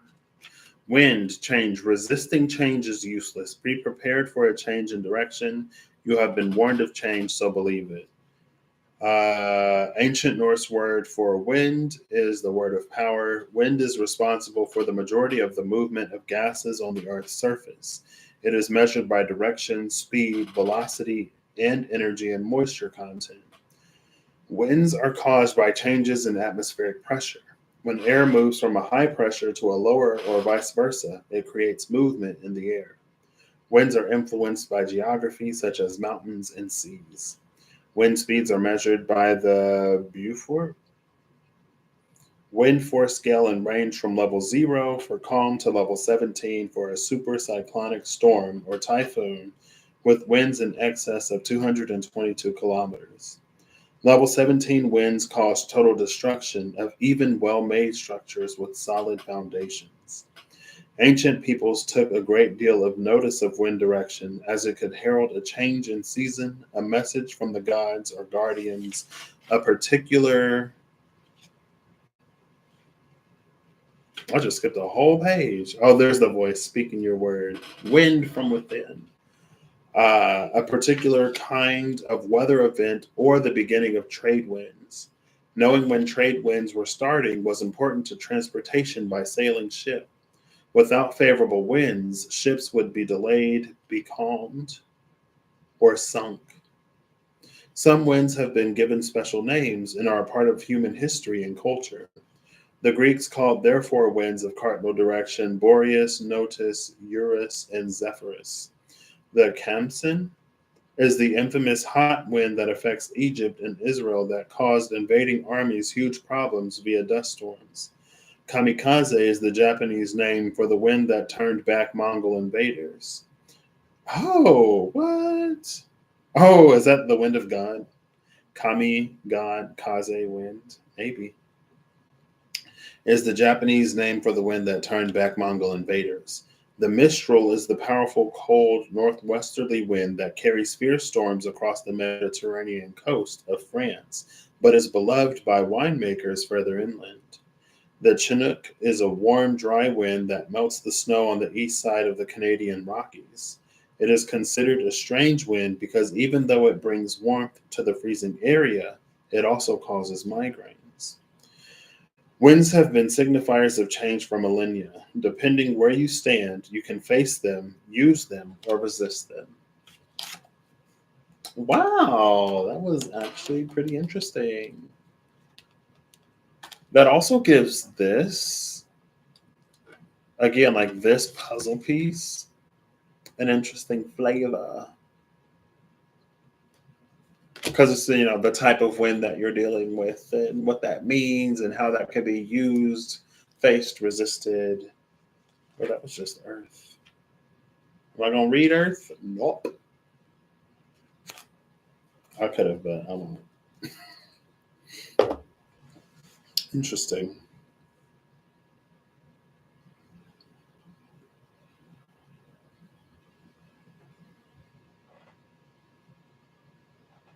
I think another thing about adventure too is, especially in the wired connection where it's easier. Wireless gives you more freedom, fluidity, flexibility, and mobility. And you don't have to worry about a mess of wires. Um, but typically, when things are wired,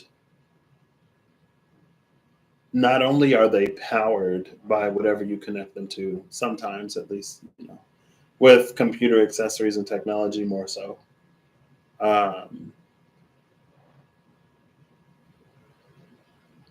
Sorry. I just looked down at, because I have like this up here. I connected it to like I have. It's basically from your viewpoint, vantage point. It's the same as if I'm from my desktop. I got my webcam here and my monitor right below it, but my laptop is down here. And I look down at OBS because I have OBS built up on my laptop still, just in case I need to quickly focus the camera or whatever. And I look in the doorway and I'm like, haha, lol. Hold up. What does text say? It may not be a text. What's this notification? 10:14.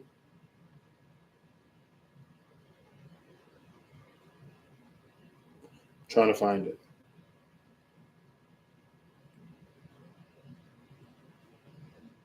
If I can. Don't looks like I can. It don't looks like it doesn't look like I can find it. None of these are giving me a time unless it's no. Pretty sure it's not that. Oh well, it's fine. It could have been this. There's no time on that one. Anyway, it's fine. What was I talking about? Adventure. Oh yeah. We don't need gurus, or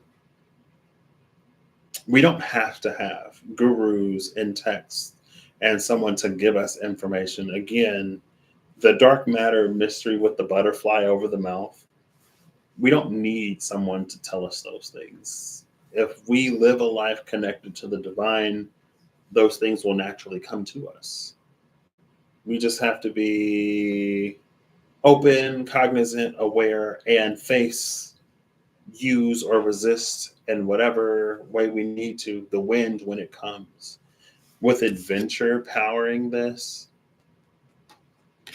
like, because alchemy is like a science. And a lot of times it involves alchemy as a practice, especially involves knowledge of certain information that may or may not be freely available, that may or may not come with certain charges or rites or initiations, that may or may not be completely reliable, right? It could be one person or a group of people's version of alchemy that resonates with their practices and works for them, but isn't necessarily always universal. What do I know? As someone who isn't in the know. But you don't have to be. Again, those things will and can naturally find you if you can face them.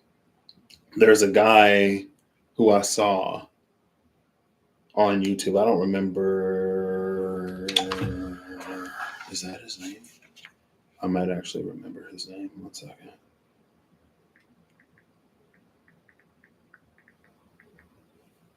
Yeah, I think it's this guy. I'm pretty sure it's this guy. I don't know how to pronounce his name. He's 83. What? Drunvalo Melchizedek. I saw a video of his on YouTube, and he talked about how he had apprenticed under some great wise person, and that great wise person told him that he didn't have a mentor. He just lived his life. He went out into the woods. He lived simply. Everything that he knew came to him naturally because nothing is required.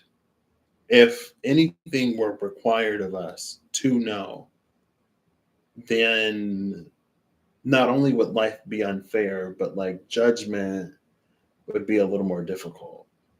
Or not that it's necessary. It's like we all have a heart, we all have a mind, and the divine talks to all of us.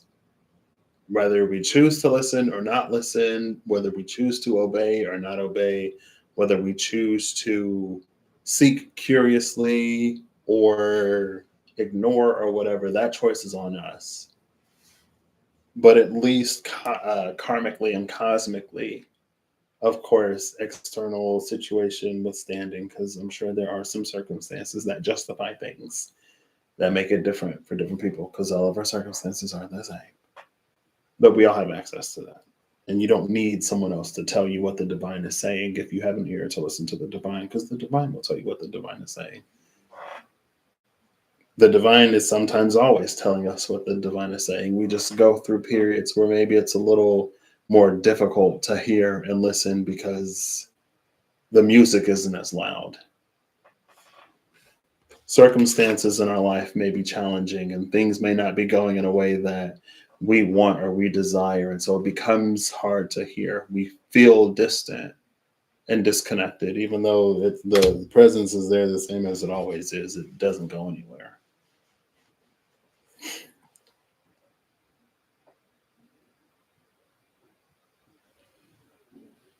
And maybe that's another reason why there are so few cards on this side, where it's just the wind rather than like earth, the biome, storms, ice, music, rock, and air.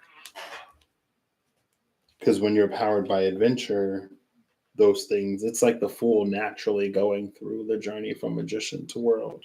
But on the path of alchemy, on the path of science, on the path of trial and error, and this is what works, you need all of those tools. You need all of that information.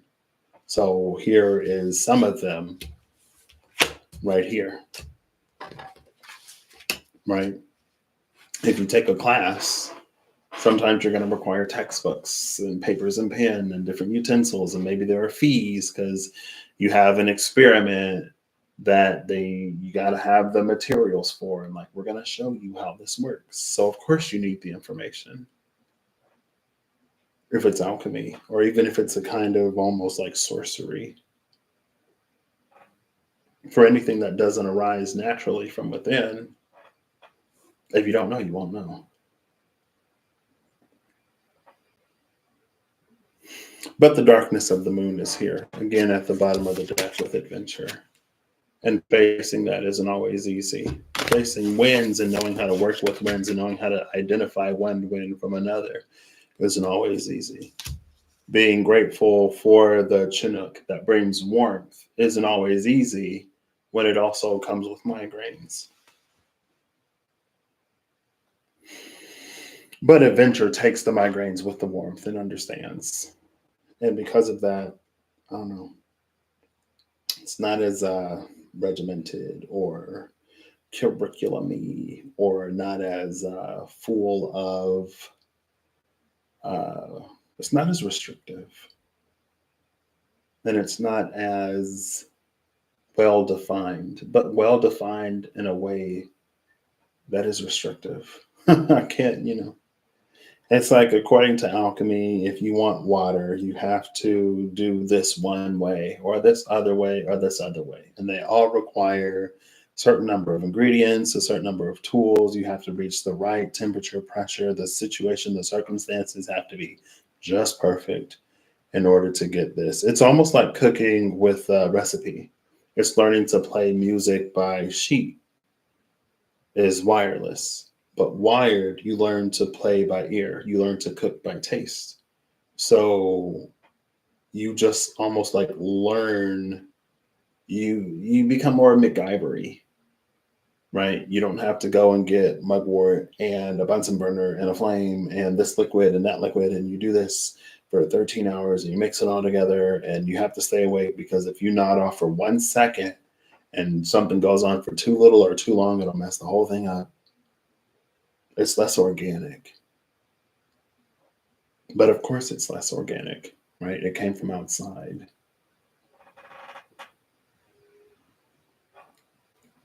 But over here, it's just like, you feel it. You cook it until this is done, and you put a handful of this in there, and you add a dash of that. You can cook it for 10 to 15 minutes, sure, but it's until the oil starts to separate from the spices, then it's done. It's like, what? When the oil separate from the spices, what's the time? What time does that happen? Because Patrick doesn't know what that means.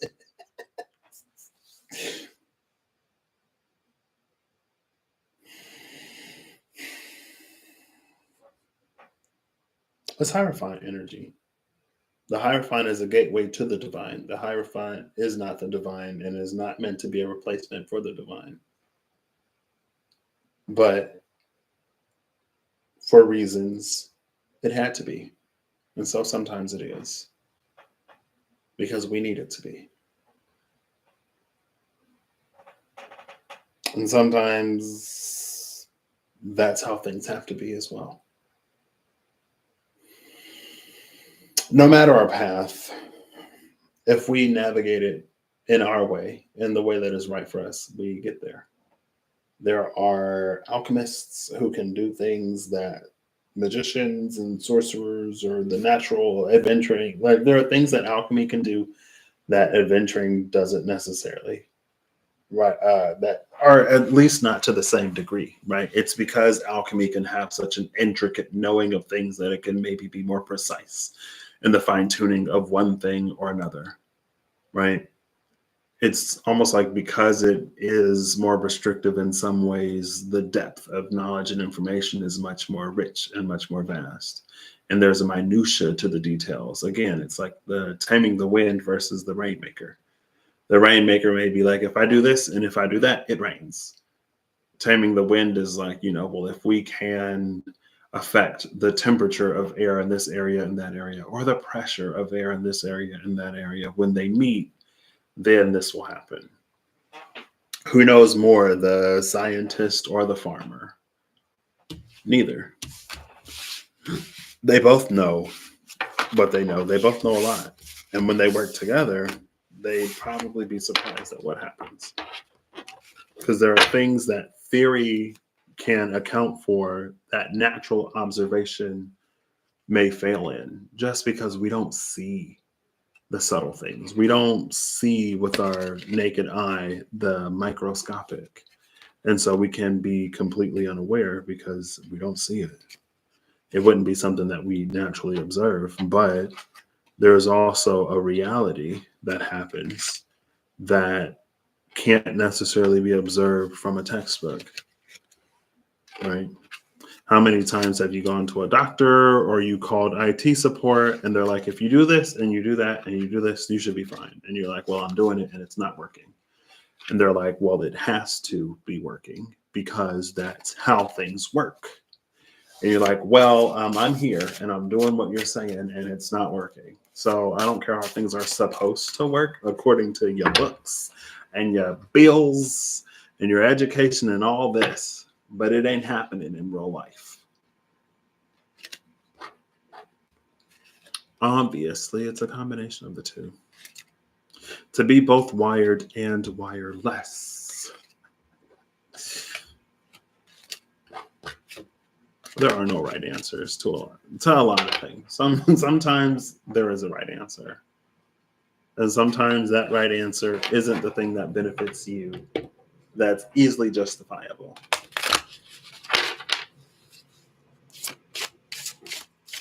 And sometimes, we'll convince ourselves that it is the right answer.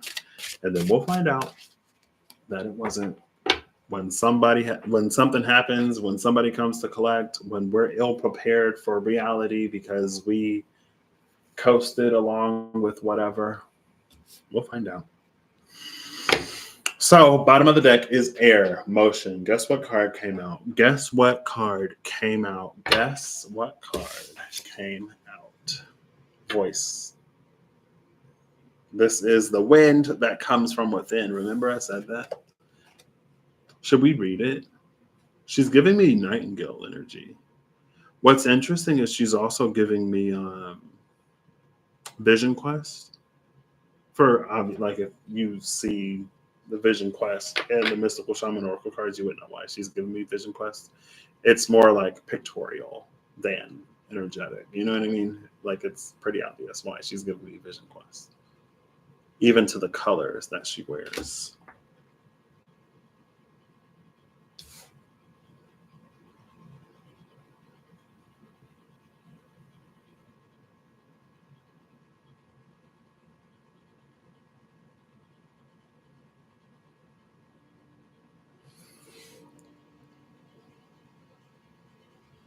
I'm going to read it. I could read air too, since it's come out literally like every time I pull cards. Voice, speaking your word. Use your voice, speak up, sing your song out to the universe. It's often not what you say, but how you say it. Speak plainly and tell your story. The word of power is voice in Latin. The voice is an air-powered instrument, the sound of which is made by the movement of pressurized air over the vocal cords.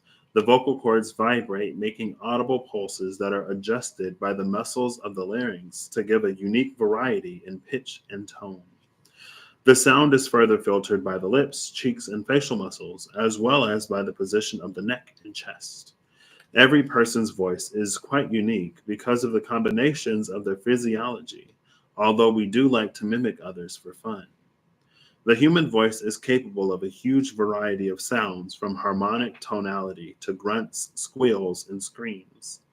The voice is one way humans express and create emotion in themselves and others, and of course, communicate through complex language. Listening to amazing voices raised up in song is something humanity has been doing since prehistory.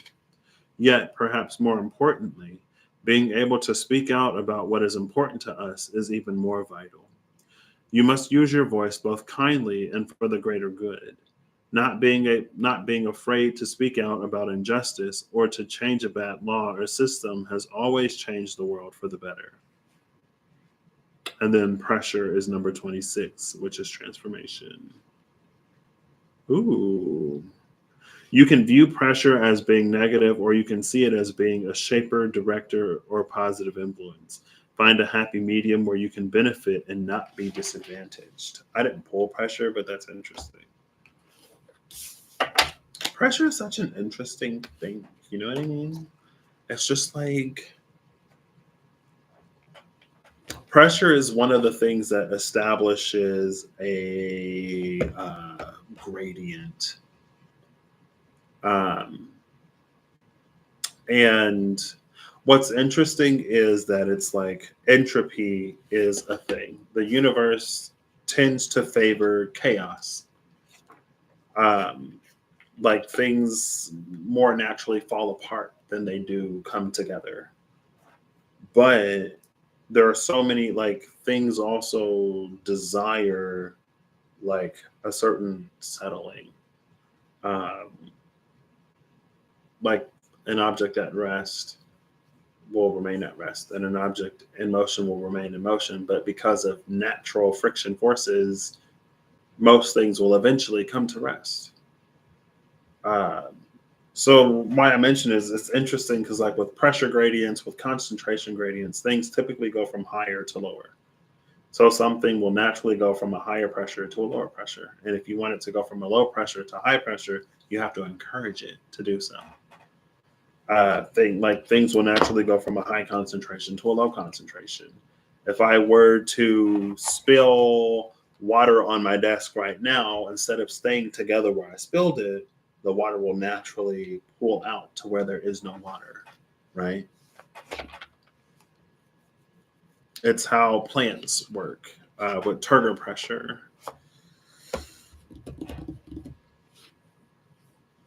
So that's why pressure is interesting, because it creates those gradients for things to naturally happen.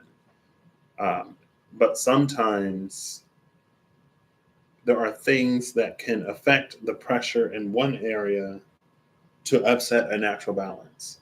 And because things typically prefer, or because things tend to go from high pressure to low pressure, it can cause undesirable movement.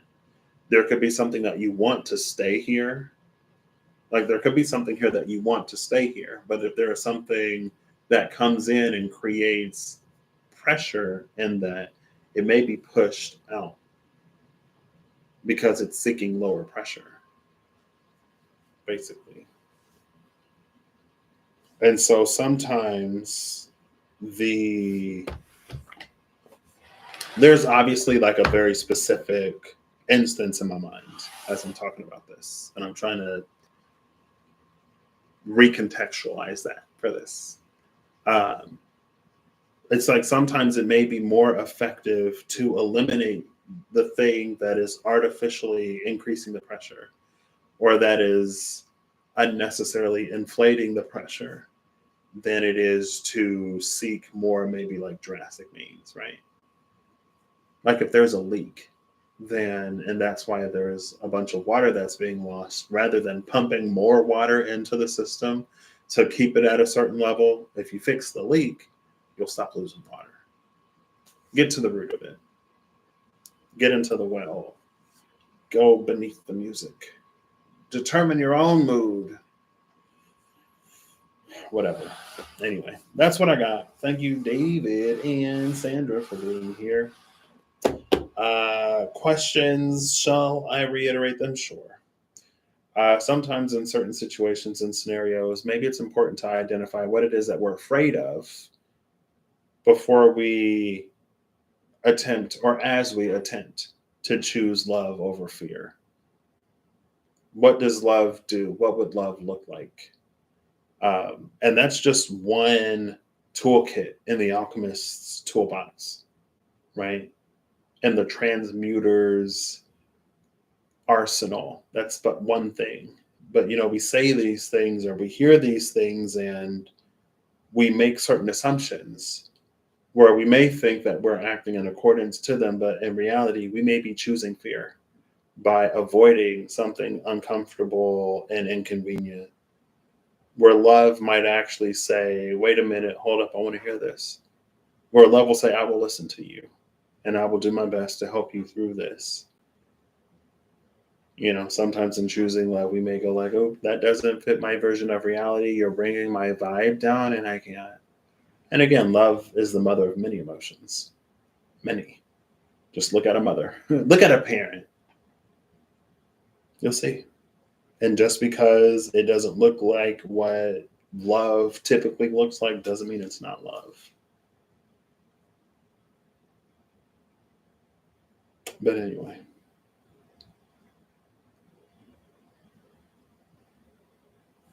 Catch y'all later. Bye.